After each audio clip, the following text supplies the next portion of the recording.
Good morning. This is Mrs. Carr, and I hope you guys had a good weekend. Today is Monday, April 6th, and I'm here with your rundown for this week in science. So we are back with food webs, continuing to make sure we have everything down in all the different aspects.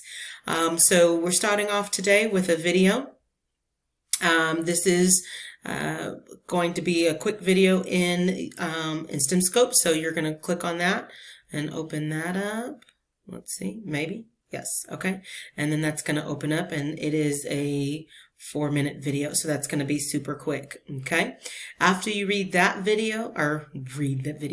watch that video, guys. Sorry about that. Then you're going to go ahead and click on this and open up this document, and you're going to read this passage.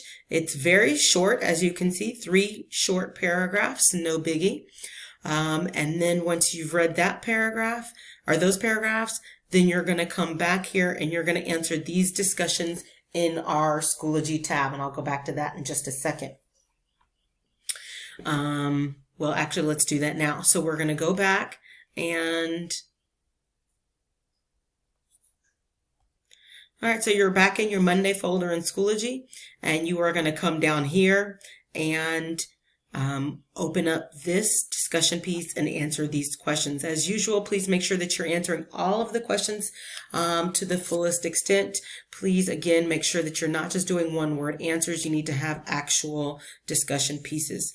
When you come in to type, if you don't want to type, as usual, you can click this recording button and add your audio that way. For those of you who are not into typing, don't like to type, have difficulty typing, all of the above. If you want to practice your typing skills, and the more you do, the more you get better, then go ahead and type that answer out here. Okay.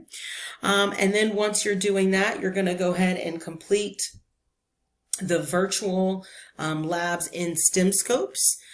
So you do need to go back out to the dashboard, go back to your dashboard and open up STEMscopes and complete the the activities for 5-9,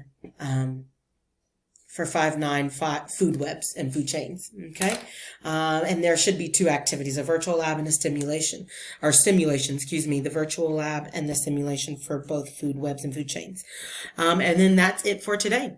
I hope you guys have a good day, and I will see you tomorrow. Bye-bye.